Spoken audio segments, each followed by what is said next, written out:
Greetings from Columbia Business School, Executive Education. My name is Scott Gardner, and I'm very happy to be here today with my good friend Bill Klepper for today's webinar, The Next Generation of Team Leadership.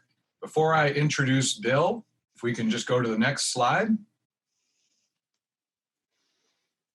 A copy of this webinar will be emailed to you. If you'd like to tweet about this webinar, please use hashtag CBSExecEd. Finally, most importantly, please submit those questions to the Q&A box, and Bill and I will get to as many of those as possible in the last 10 minutes.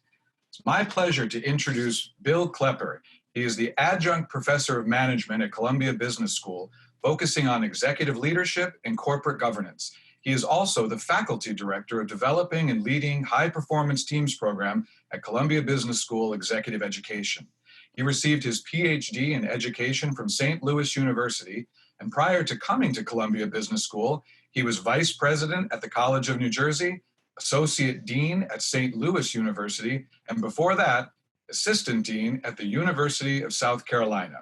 His most recent book, The CEO's Boss, Tough Love in the Boardroom, was ranked as one of the top 5 books by Wall Street Journal's LiveMint.com. Bill, it's great to be with you today. I wish we were in the same room.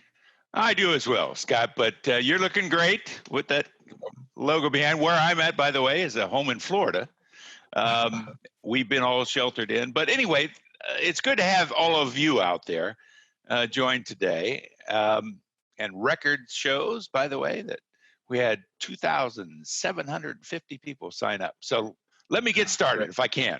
Yep. All right. Let me ask you, Bill, before I'm going to rejoin you in the last 10 minutes for the Q&A. But before I go, it would be remiss of me not to mention that we're in unprecedented times, and that, you know, leadership and leadership of the future is going to be imperative for all teams. I would assume you'd agree with that. I agree wholeheartedly. In fact, one of the reasons we chose the title of Next Generation Leadership is, in many instances, when we find we're going through a crisis period, we find the next generation, or the leaders for the future, let's look at it that way, have a tendency to step up, to shine.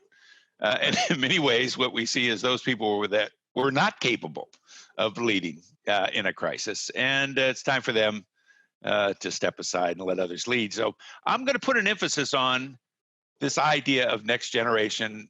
And I know there's a lot of millennials out there, because that's who's in my executive MBA classes, an MBA class, all right? But there, I'm sure, are others, and we've all been in teams. So we got a common ground to kind of think about it. But now more than ever, whenever we're dealing with what I call a strategic issue, all right, whether it be a problem, in this case, the pandemic, right, or whether it be an opportunity that you need to seize to grow, you want to put the best people around the table as a team to address that issue. So academics, we all start with a little research. Here it comes. And when you look at this, you'd say, well, Bill, wait a minute. We have quite the diversity push in this organizations. And what you're telling me, diverse teams that are managed poorly underperform, that we should probably stay with homogeneous teams, right? In other words, Bill, are you telling me that we should have a lot of mini Bills that come together because they all agree with each other, see the world the same, have the same kind of profile of expertise? And the answer is no. Here's the rest of the research. If we have a diverse team, and if we manage it well, they'll outperform a homogeneous team. All right. Now, I can go further. We always got to quote the research, right? Here's just an example. When we tried to look at teams and how they work, by the way, what teams do is make decisions. You know, if you're not going to have them make decisions, why are you bringing them together as a team? So you're bringing together a particular team with the idea that they're going to make a decision. Here's what we found is, if you have this team, typical size, 3 to 8, right? But this was a research of 222 project teams, that by using the collective diverse strengths of a team, right, you outperform homogeneous teams, or the individual, the smartest person left alone, 97% of the time. So I don't give you this as a way to sell teams as much as to say, look, if we can do it right, we can manage it well, it's amazing what we can achieve. And particularly, I think, when we're in a crisis. So keep that in mind. The decision-making process then is a little different, all right? the decision-making process, if you're going to get maximum output from a team, is what we call consensus decision-making, all right? And what consensus decision-making, let me just kind of break it down, is basically says, look, everybody in this team contributes, right? I brought you in the room in the first place because I knew you could contribute to this particular issue. And so let's hear from you. Let's do it. Now, here's the other thing I like to point out. From consensus decision-making and by everybody participating, right, we move from what is generally a hierarchical mode to more of egalitarian, right? The command control team approach doesn't work. It just doesn't. If you're going to get the maximum use out of team, you got to be more what we call egalitarian participatory. In other words, when we walk in the room, we're all equals. What makes us stand out is by what we contribute to the whole, right?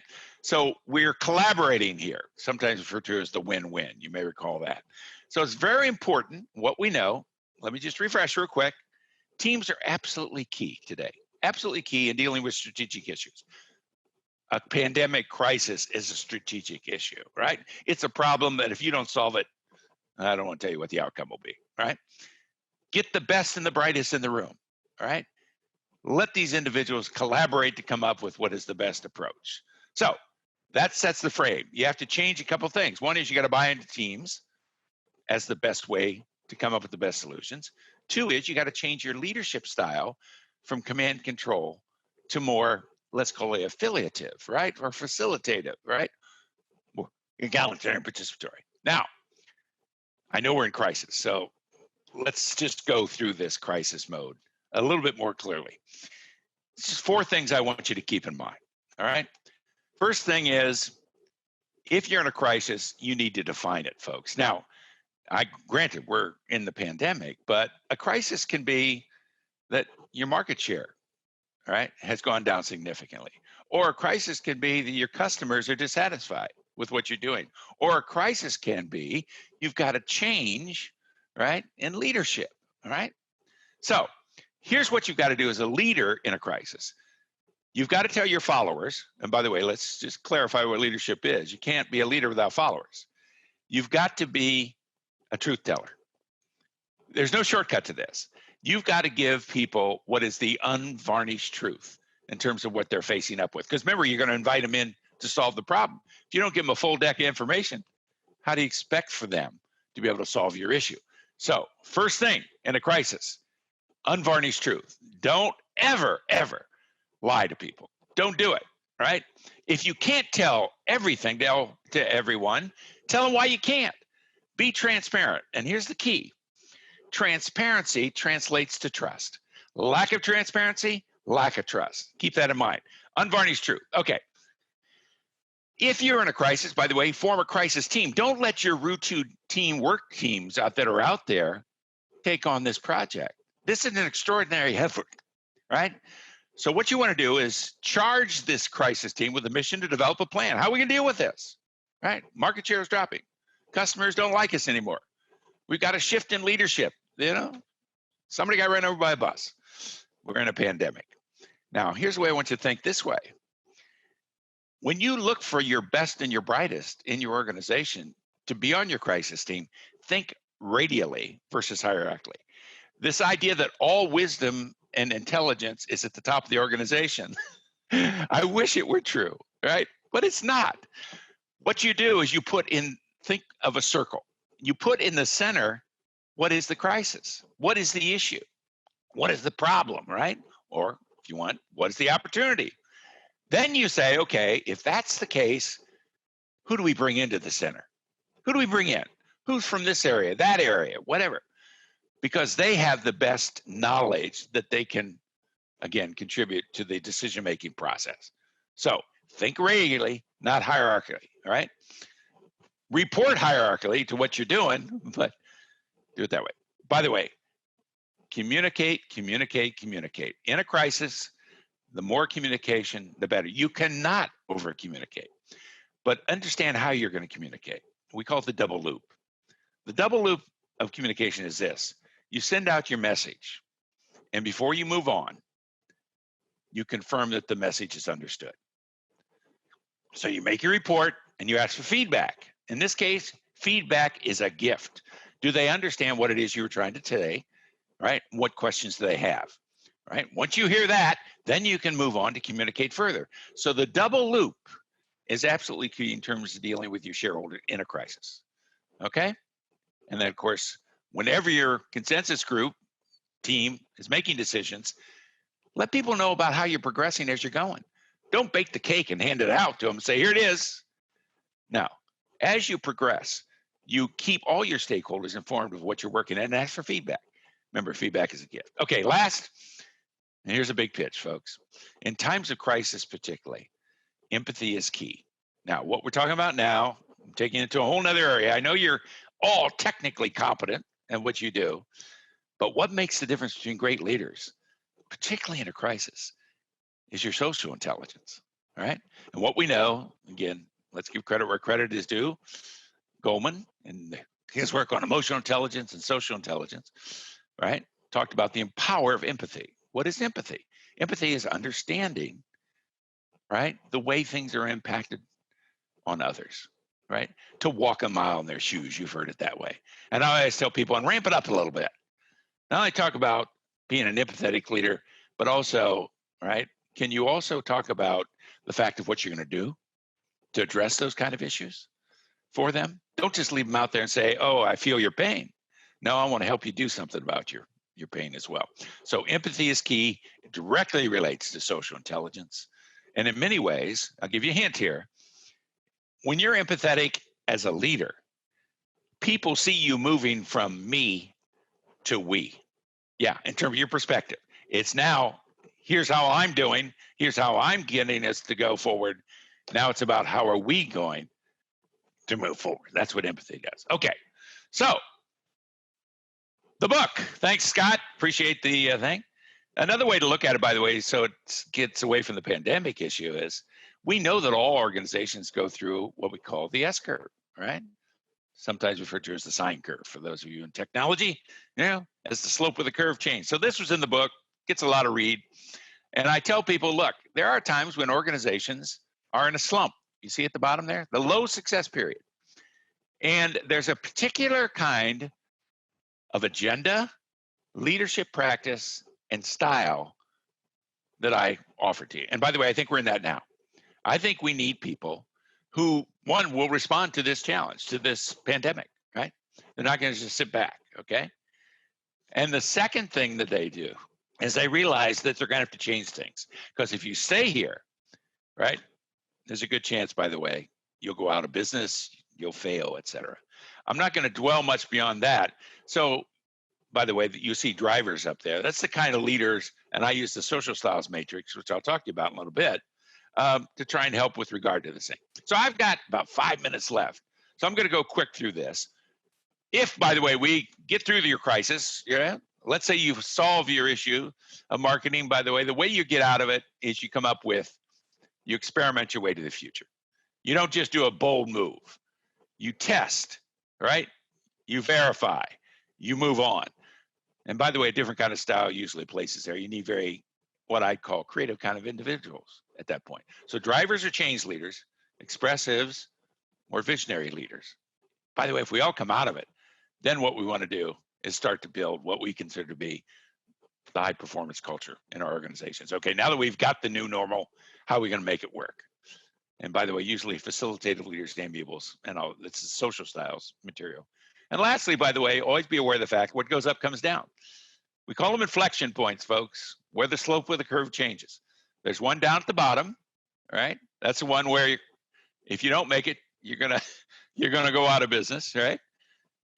You got to make a change. There's one up at the top, and it says you got to rethink what you're gonna do, because if you don't rethink and start a second wave, you'll dysfunction.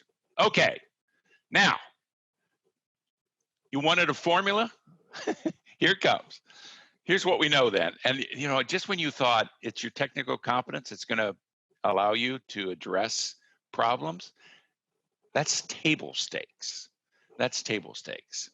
It's these interpersonal skills, your emotional intelligence, your social intelligence, it's going to be making a difference, right? And so here's a little formula for you. You ready? Here it comes. Always start off with knowing yourself. In other words, a little bit of introspection and understanding, well, what is my strength? What is my weakness, right? What can I contribute in this particular time, right? So you've got to be able to have knowledge of self. If you're going to lead teams, the second thing you got to do is control yourself, because now you go from me to we, right? In the academic side, we'd like to say you go from what I would call the sage on the stage to the guide by the side. In teams, you move to the guide by the side. How are we going to work this thing through, right? So interpersonal skills are absolutely important. By the way, the third one is, so know yourself, control yourself. Third is know others. You got to know your team members. Know what their styles are. Know what their strengths are. Know what they contribute, right? Know what, let's call it, for lack of a better term, their weaknesses would be. Why would you put them in a situation where you're building on their weaknesses when you can build on their strengths? Keep that in mind. Once you understand this and make the appropriate response, you can develop a high performance team. All right, so there's your formula. All right, now, so there are two takeaways, and I'm going to kind of pause because you guys get some great questions out there. I'm going to pause and tell you that there are two big takeaways from what I would say my program on developing leading teams. One is understanding yourself and others. So it's the behavioral style stuff, the interpersonal piece. The other thing is understand that teams have their developmental stages just like people do, right? And so we try and deal with both. The way we do it is behavioral styles is TRACON. There are a lot out there. Some of you are, Merlin Reed. Some of you are the DISC, right? Phiro B. By the way, they're all based on one psychologist. His name is Carl Jung, right? Hung out in Zurich, right? Student of Freud.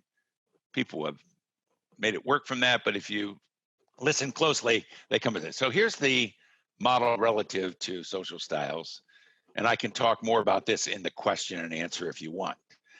How about team roles? Well, there's some great research out there by a couple people, and you're probably familiar with one or both.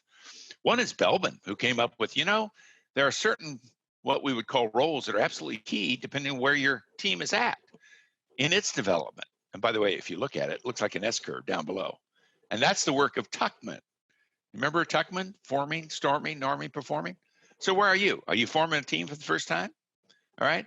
Are you trying to come up with a solution in this crisis? And it's a storming period? If you got to the point where you've got it, but now you got to make it work, that's the norming and performing side. And so anyway, this is what I put together from a book with the help from some colleagues at ISE, right? Business school. If you're in a forming stage, you really need to focus on people. Yeah, you got to form a team. There's a way you do it. And you identify who would be our best conductor here. And don't ever think that the best conductor, chairperson, look at it that way. The best chairperson is you. It might not be, right? It might not be. You also need, because of the decision-making model, a good consensus builder. And you always need somebody to say, okay, wait a minute, who's not in the room that should be? And how do we get them in here? Once you got that set, you can go to thought-oriented roles. And basically what that is, okay, what are your ideas? And oh, by the way, before we go too far, let's check them out. You see that. Then we get into action. We're all paid for that, right? And ultimately changing things and arbitrating to improve going forward. So that's real quick. I've had my 20 minutes. Scott, are you there? I am here, Bill. Great. This was really great. We received many great questions. So we ready to get to those, Bill? I'm ready. All right. I'm going to kick it off with a question from Sultan.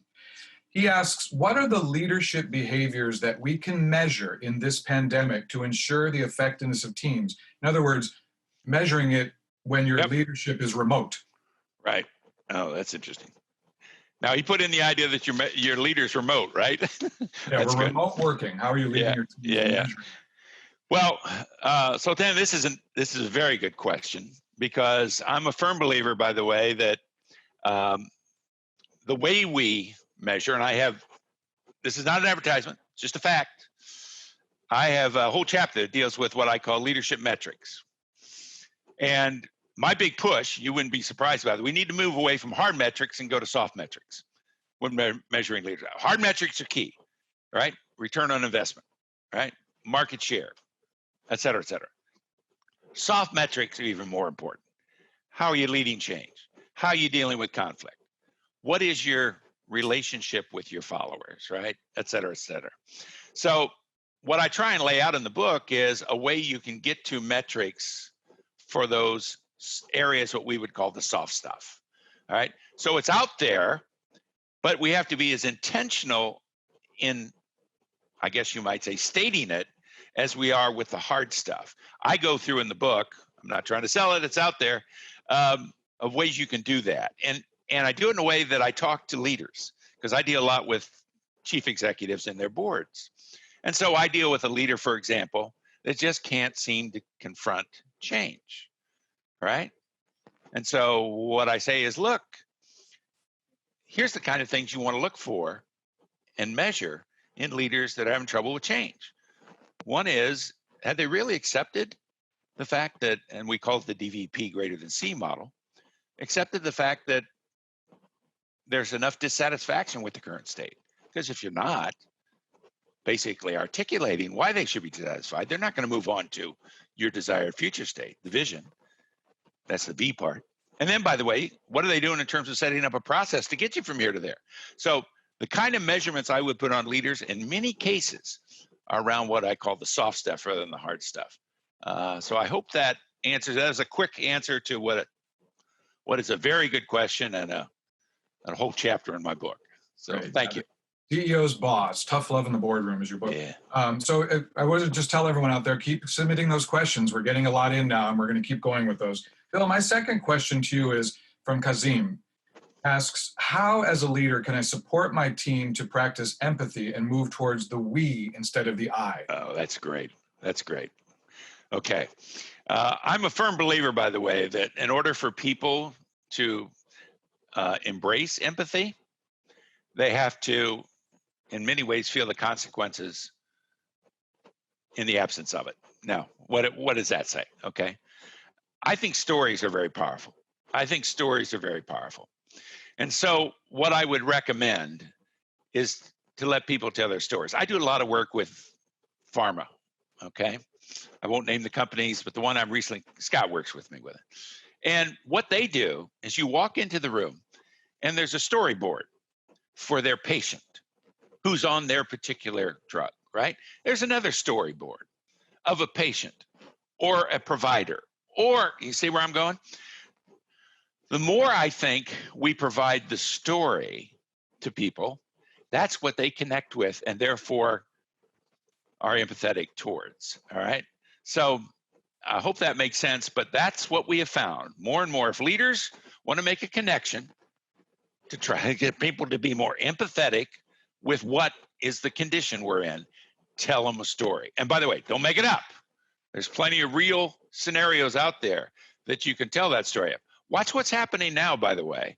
A lot of reports are coming out about, okay, we've got so many people that have been tested positive, so many deaths, but then they bring on the story of who those people are. That's how you get people empathetic. Let them walk a little bit in the shoes of that individual by telling them the story. Right.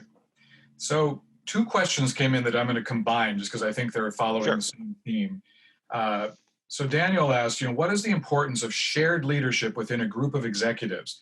The example of Wise rotational CEO. And Pritham asks, how do you adopt if there are multiple drivers in the room? And this is a word I use a lot. Do you define a single North Star to follow, or one of you works towards a consensus? Good point. Well, that's one of those, what I would call double-edged swords kind of things. First, let me go to the first one. How do we get to the point where we have kind of a shared leadership, right? I'm a firm believer that teams should exist in the C-suite. I really believe that. If you think about it, in your C-suite are people by function, okay?